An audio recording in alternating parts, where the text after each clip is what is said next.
Jane Borges, author of Bombay Bal Chow and Mafia Queens of Mumbai, and journalist with Sunday Midday, a weekend newspaper in Mumbai. Firstly, how are you all? I know we're living in strange times, right? Everything feels so unreal. And I think the national lockdown has got the better of all of us. Everyone's waiting for this to end. Those who are living alone are feeling stifled. Even those who are living with family, to have to see the same faces day in and day out. We'd rather be going and watching the sunset, right? Or maybe going for a stroll in the park. Well, let me assure you, this is all going to be a thing of the past very soon. Until then, stay home and be safe. But today we're here because of a wonderful initiative started by Niyogi Books called Poetry by Midnight.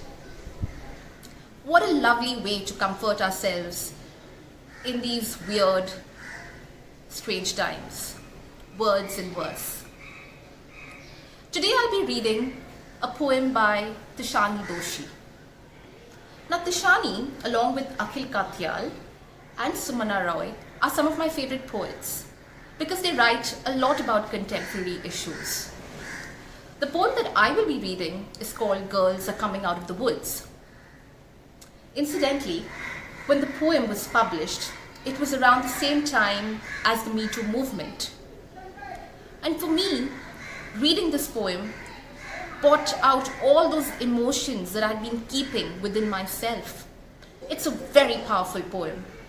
And while the Me Too movement has taken a backseat because of everything that's happening around us, let's not forget those voices, those brave voices that came out, stood up, and confronted their enemies. This poem is dedicated to them. Girls are coming out of the woods.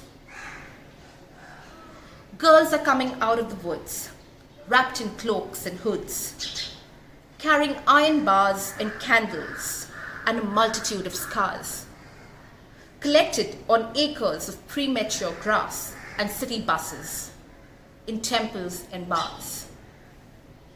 Girls are coming out of the woods with panties tied around their lips, making such a noise, it's impossible to hear. Is this world speaking too? Is it really asking, what does it mean to give someone a proper resting?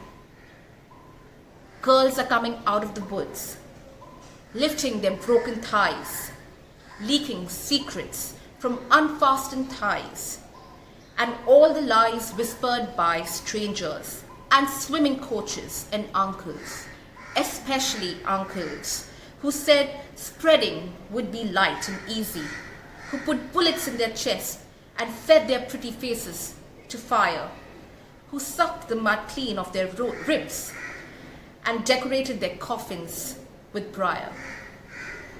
Girls are coming out of the woods, clearing the ground to scatter their stories. Even those girls found naked in ditches and wells, those forgotten in neglected attics, and buried in riverbeds like sediments from a different century. They've crawled their way out from behind curtains of childhood, the silver-pink weight of their bodies pushing against water, against the sad feather tarnish of remembrance.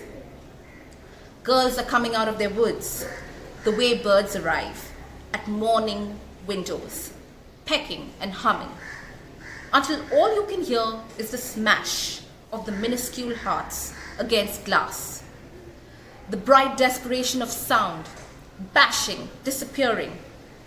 Girls are coming out of the woods. They're coming. They're coming. Thank you.